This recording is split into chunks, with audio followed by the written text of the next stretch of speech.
Eeny, meeny, miny, mo, catch a sketchy lion blondie by her toes. If she hollers, we'll spare her death row. There's a chance that Brian Koberger could be exonerated, and Dylan Mortensen and all her sketchy friends are indeed the reason why. Sketchy because they have all been caught lying since the beginning, and the internet is not done talking about it until all the right people are behind bars. Dylan Mortensen was so scared for her life that she ran past the front door to get to Bethany's room. Dylan Mortensen was so scared for her life that even after she stated she heard the intruder go out the sliding door, she waited hours and hours and hours before she called for fucking help. Dylan Mortensen was so scared for her life that she even stated she locked the door.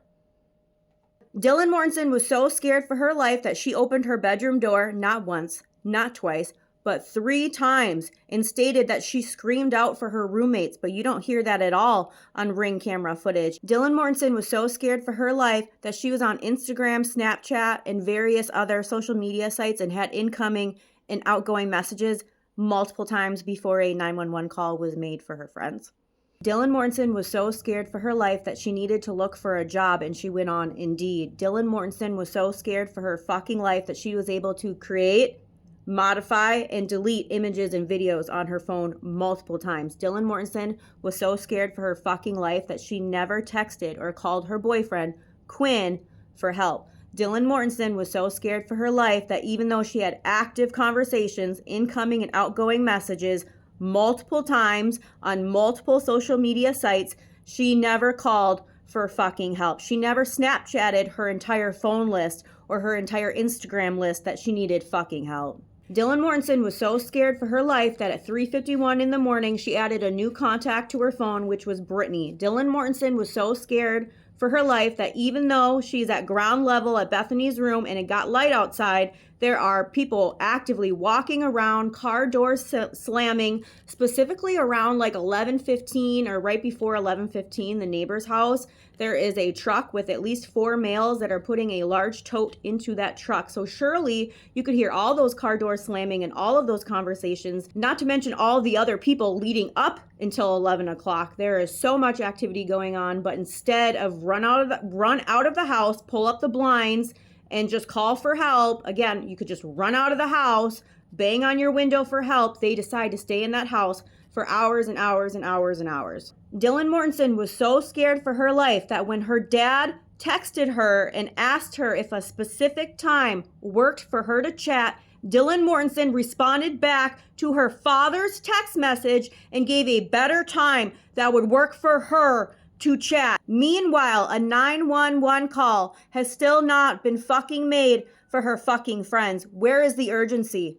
She texted her father back and a 911 call has still not been made. Dylan Mortensen was so scared for her life that instead she called the neighbor, and Creepy Hunter Johnson got to come over and put on a crown for the entire fucking world, and he was declared a hero for sparing everyone's feelings that nobody even had. Creepy Hunter Johnson is a hero for sparing everyone's feelings, even though the court records will show you that multiple young adults saw Xana on the floor and confirmed she wasn't breathing. Creepy Hunter Johnson is a hero, even though he didn't have enough time to go up to the 3rd fucking floor and see if Kaylee and Maddie were okay. Creepy Hunter Johnson is a hero, even though, again, he did not have enough time to go up to the 3rd floor and see if Kaylee and Maddie were okay. Kaylee and Maddie. Kaylee, the girl he called the wrong fucking name.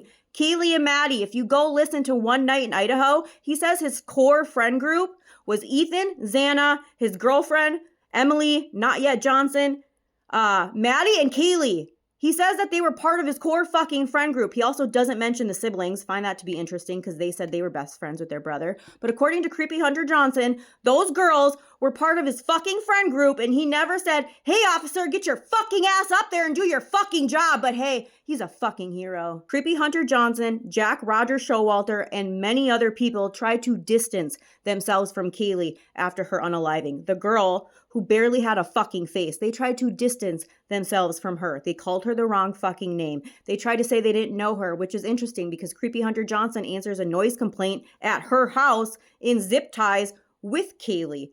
Also, Jack Roger Showalter will say he doesn't even know her. In his statement to police, he will say he was so intoxicated he doesn't remember, but he had to drive 5+ hours to his family's cabin. So which one should we talk about first? The fact that he drove intoxicated, or 5+ hours to 5+ hours to his family's cabin, but somehow there was still blood found inside his apartment? He is also the same Jack that is directly related to the Idaho Attorney General's office. He is also the same Jack in the corner club with the other Jack, but he is the same Jack who is standing next to Chief Fry and Adam L., the bartender bouncer. Like a foot away, you have Kaylee, Maddie, and Jack D. Super quick, the food that was delivered, the DoorDash, do you guys know what the food was? Because it was Jack in the Box. Let's just go ahead and throw that in there, okay? Let's go to Jack D. Jack D is Kaylee's ex. He and Adam, the bartender bouncer, who is right next to the other Jack, and Chief Fry, Jack D, the ex, and Adam are roommates, okay? As soon as those girls leave the corner club, Jack Roger Showalter is going to follow them out. He's the white hoodie guy. Adam is going to immediately pull out his phone as soon as those girls leave.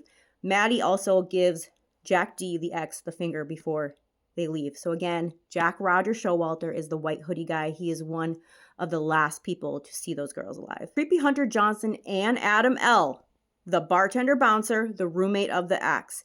Adam L. and Creepy Hunter Johnson, and I'm sure many other young adults, failed to recruit Ethan for their frat house. They failed to recruit him. And if they failed to recruit Ethan, they probably failed to recruit his twin brother as well, because his twin brother and Ethan were both in Sigma Chi. Ethan was stabbed 17 times. Creepy Hunter Johnson, who says that he was Ethan's best friend, during the memorial speeches, he will go up there. And there is only one story that he goes into detail with, and it's about golfing. And I do believe there were golf clubs from Ethan's bag or from that house that were missing. He goes into detail with one story about golfing. Ethan won 1 hole. Creepy Hunter Johnson won 17 holes. And somebody commented who was a golfer, and they said that's very impressive for somebody to win 17 holes. So I think if you haven't heard that speech, you should listen to it. It's very uncomfortable. So again, Adam L. is Jack D's roommate. He's also the bartender bouncer at the corner club. He will state to police in his interview that he heard through other girls, even though he knew Kaylee so well, but he heard through other girls that Kaylee had a stalker that followed her all the way to her car.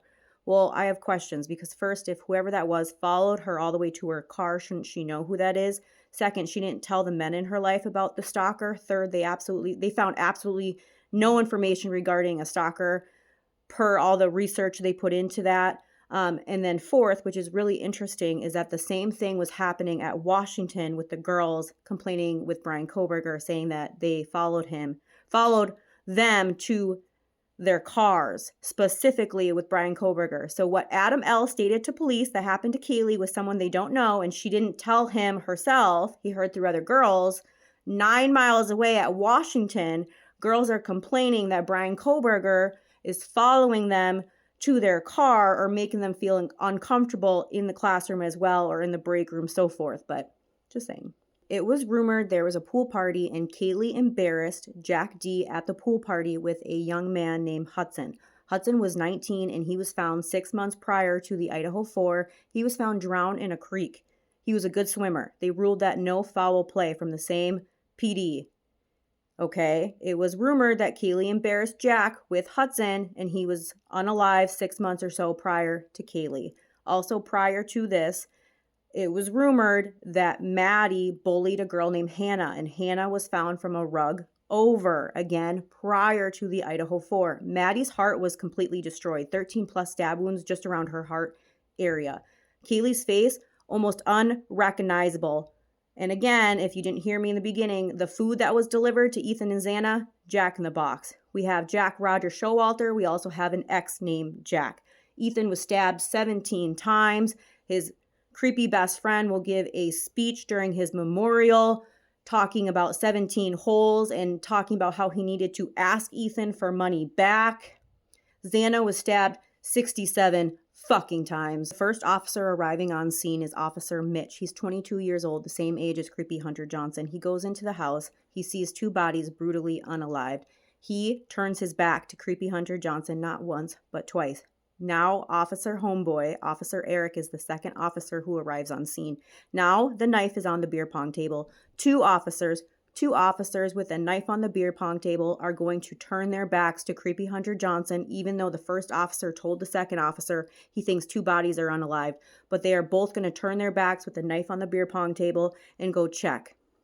After two officers see two bodies brutally unalived, they still do not put creepy Hunter Johnson in handcuffs. They never put him in handcuffs. Instead of check that house immediately for any survivors and an intruder, the first officer arriving on scene, Officer Mitch, will walk out of the house very casually. There's no urgency to check that house for any fucking survivors. They did not immediately check that house for any survivors or intruders. Meanwhile, nobody has checked on the third fucking floor for Kaylee and Maddie yet. Instead, that officer is going to go outside. He casually walks outside. He grabs caution tape. He puts caution tape up before he checks that house. And then finally, he's going to go meet Officer Homeboy by the front door and go check that house for any survivors, let alone an intruder. In under 14 minutes, Bryan Kohberger walked into the King Roadhouse, unalived 4 college students, 100 plus stab wounds, including experimental stab wounds. He took Ethan out, no problem. He stood 6'4", 17 stab wounds. Bryan Kohberger didn't have a scratch on him. There is no trace of Bryan Kohberger inside that house or those 4 college students inside Bryan Kohberger's car. He had enough time to clean the entire blood trail up and down the steps, over here, over there, sand the banister, mop over here, mop over there. Also, Xana was on her phone. Xana was on TikTok at 4:12 in the morning. So from 4:12 to 4:20, he had more than enough time to take her and Ethan out and get the fuck out of that house. He said goodbye to Dylan in under 14 minutes, not a scratch on him. It was not a quiet night in Moscow. In fact, it was the exact fucking opposite. It was loud, it was active, and the internet is this fucking close to figuring out what kind of exculpatory evidence does Bethany Funk have that could prove Brian's innocence. The same Bethany that can prove Brian's innocence is the same Bethany that got it in writing that if she has to go back to the state of Idaho, she cannot be arrested. Super quick, Jack Rogers Showalter is the same Jack that was in the same frat as Ethan but got kicked out because he has rage issues. He's the same Jack that got caught putting carcasses on another frat salon. He's the same Jack that's rumored to have issues with women. He's the same Jack that the girls ditched at the grub truck. He's the same Jack that said that he drove 5+ hours to his family's cabin. He's the same Jack that, again, said he didn't know Kaylee. He's the same Jack that said he drove 5+ hours to his family's cabin intoxicated. He had blood found inside his apartment.